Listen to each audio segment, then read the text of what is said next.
For decades, artificial intelligence existed mostly in the realm of science fiction and academic theory. Scientists dreamed of machines that could think, but the reality was far more modest. That all changed with remarkable speed. The journey began humbly in 1952, when Christopher Strachey wrote a checkers program that could play a complete game on a computer the size of a room. From there, milestones arrived steadily. IBM's Deep Blue defeated chess grandmaster Garry Kasparov in 1997. Watson conquered Jeopardy in 2011. Each victory proved that machines could master specific tasks, but something extraordinary happened around 2018. OpenAI released its first GPT model, and the world began to shift when ChatGPT launched in late 2022. It reached 1 million users in just 5 days. For perspective, Facebook took 10 months to hit that same milestone. Twitter needed 2 full years. The people building these systems say the technology is advancing faster than most people realize. Sam Altman, the CEO of OpenAI, has suggested the 2030s will be wildly different from any time before. Geoffrey Hinton, one of the founding fathers of AI, has expressed surprise at just how rapidly the field is moving. The scientific community has taken notice in profound ways. The 2024 Nobel Prizes in both physics and chemistry were awarded to AI researchers for their groundbreaking work. This was a clear signal that artificial intelligence has moved beyond computer science departments into the very heart of human discovery. Today, roughly 42% of large companies have already deployed AI in their operations. 92% plan to increase their investments over the next few years. We are witnessing not just an evolution, but a fundamental transformation in how humans work, create, and understand our world. The acceleration is real, and it is happening now. Let us talk about what might be the biggest question on everyone's mind when it comes to artificial intelligence. Will it take our jobs, or will it make us better at them? The answer, it turns out, is not so simple. For centuries, technology has reshaped how we work. But here is what makes this moment different. AI is not just replacing repetitive tasks, it is sitting alongside us, helping us think through complex problems. This is the shift from automation to augmentation, and it is changing the nature of work itself. Let us start with automation. According to research from the World Economic Forum, routine and repetitive tasks are the most vulnerable. Credit authorizers and clerks top the list, with about 81% of their tasks being potentially automatable. Telemarketers, statistical assistants, and bank tellers follow close behind. These are jobs built around predictable language-based work. And since 62% of all work time involves language tasks, the reach of AI is significant. But here is where the story gets more interesting. AI is not just taking over, it is lending a hand. The same research found that insurance underwriters could see every single one of their tasks augmented by AI. Bioengineers, mathematicians, and editors also rank high on the augmentation scale. These are not jobs disappearing, they are jobs evolving. The economic signals are mixed, but telling workers who learn new skills are seeing wage premiums of up to 15% in some markets. Yet regions with high demand for AI skills have actually seen employment drop in AI vulnerable occupations. That is a real tension. What is clear is that the middle is being squeezed. High-skill workers who adapt, and low-skill workers in roles machines cannot easily replicate, are gaining ground. But routine office jobs in the middle face the most pressure. The message is becoming clearer. By the day, the future belongs to those who can learn, unlearn, and relearn. AI may not replace you, but a person using AI just might. Imagine a world where a doctor can detect a stroke from a brain scan with twice the accuracy of human experts. That world is already here in hospitals across the United Kingdom. Artificial intelligence software is doing exactly that, analyzing brain scans and even pinpointing when a stroke occurred. This timing is critical because treatments are only effective within a narrow window, sometimes just 4.5 hours. But this is just the beginning of how AI is transforming healthcare. Consider this sobering fact: by 2030, the world will face a shortage of 11 million healthcare workers. Even more alarming, 4.5 billion people currently lack access to essential healthcare services. Artificial intelligence could help bridge this massive gap. Take something as routine as X-rays, believe it or not, urgent care. Doctors miss broken bones. In up to 10% of cases, AI systems are now being deployed to catch what human eyes might overlook, reducing unnecessary follow-up appointments and catching injuries before they worsen. The numbers tell a compelling story. The FDA has already authorized over 1,200 AI-enabled medical devices in the United States alone. These tools are screening for diseases like diabetic retinopathy and skin cancer with remarkable accuracy. They are helping surgeons map anatomy before procedures and predict the best surgical approaches. What makes this moment different is that AI is no longer just a digital curiosity. It has become a genuine catalyst for scientific breakthroughs in the physical world, from accelerating drug discovery to enabling personalized medicine tailored to individual genetic profiles. Artificial intelligence is helping solve problems that were once considered unsolvable. The transition from AI as a digital tool to a driver of real-world medical innovation is not just happening, it is reshaping the very practice of medicine. Let us talk about creativity. For centuries, making art meant years of practice, developing skills, finding your unique voice.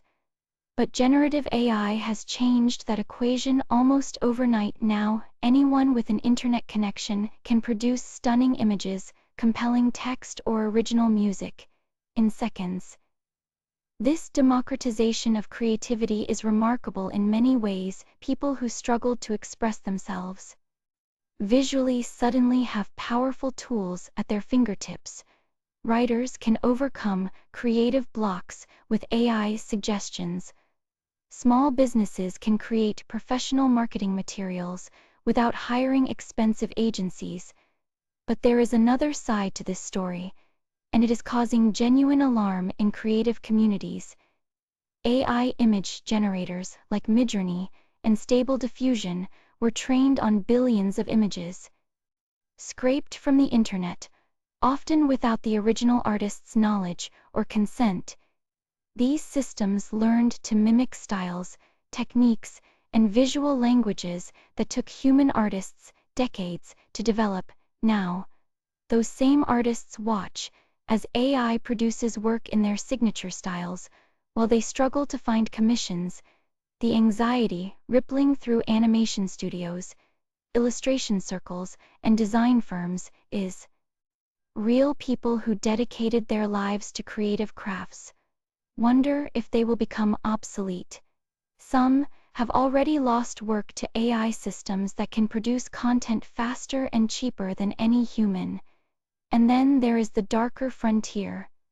The same technology that can create beautiful art can also manufacture convincing lies. Deepfakes, synthetic media that makes people appear to say or do things they never did, are spreading across the internet. Political misinformation, fabricated scandals, and manipulated evidence are flooding social media platforms. The United States has not been this politically polarized since the Civil War, and researchers believe AI-generated misinformation is making things worse. When we cannot trust what we see or hear, the very foundation of shared reality begins to crumble. The challenge before us is not just technological or legal. It is about what we value as a society and what we are willing to lose in the name of progress. Let us talk about something that keeps AI researchers up at night. It is called the alignment problem, and it might be the most important challenge we face in the age of artificial intelligence. Here, as the basic issue, we are building systems that are incredibly powerful, but we are still figuring out how to make sure they actually do what we want them to do. Sounds simple, right? It is not. The concept of alignment burst onto the scene around 2017 with something called the Asilomar AI principles. The idea was straightforward: highly autonomous AI systems should be designed so their goals and behaviors align with human values. But this raises an immediate question: whose human values? This is where things get complicated. Human values are not uniform across regions and cultures. Privacy, for instance, is considered a fundamental right in many countries, but its interpretation varies wildly. Some societies prioritize individual privacy above all else, others emphasize collective security over personal data protection. So whose values should we program into our AI systems? The technical challenge is enormous. Researchers describe alignment as bridging the gap between what they call N is normativity, the statistical patterns that models identify, and an ought normativity, where values are technically introduced to steer systems away from undesired behaviors. Think about it this way: an AI system trained on historical data learns what is not what ought to be. It learns patterns from the past, including all our biases and mistakes, but we want it to behave according to our ethical ideals. That's a massive gap to bridge, and there's another layer to this problem that few people talk about. Some philosophers argue that as AI systems become more sophisticated, we might face a dilemma. We could create systems that are aligned with human values, but might themselves deserve moral consideration. The same processes we use to align AI might raise questions about how we treat these systems. The alignment problem is not just technical, it is deeply philosophical, political, and human, and solving it means deciding together what we value and how we want to live with the intelligent machines we are creating.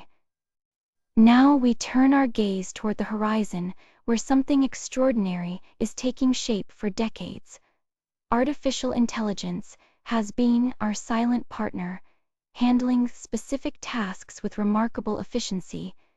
But researchers and visionaries are now chasing something far more ambitious. They call it artificial general intelligence, or AGI. Imagine a machine that does not just play chess or recommend movies, but one that can think, learn, and adapt across any domain, much like a human being. Ray Kurzweil, a futurist and engineering director at Google, has made a bold prediction. He believes we could achieve AGI as early as 2029. That is not some distant science fiction scenario, that is potentially just a few years away. The implications are staggering. Philosopher Nick Bostrom suggests that once AGI arrives, it could trigger what he calls an intelligence explosion. The system would begin improving itself at a rate we cannot even comprehend, leading to what many call superintelligence. But what does this mean for us? The optimistic vision points toward a post-scarcity economy, with superintelligent systems solving problems like climate change, resource distribution, and disease. We could enter an era where abundance becomes the norm, rather than the exception. Imagine a world where the basic struggles that have defined human existence for millennia simply dissolve. Of course, there is another side to this coin. The same intelligence that could solve our greatest challenges raises Profound questions about control, purpose, and human relevance. Experts debate existential risks that range from economic disruption to scenarios where superintelligent systems pursue goals misaligned with human values. Perhaps the most fascinating possibility lies not in replacement, but in collaboration. Brain-computer interfaces are advancing rapidly, potentially allowing direct communication between human minds and artificial systems. This suggests a future where the boundary between human and machine becomes beautifully blurred. The path forward requires something from all of us. We must approach this transformation with both excitement and responsibility, ensuring that the future we are building serves humanity as a whole. The horizon is coming into view. The question is whether we are ready for what lies beyond it.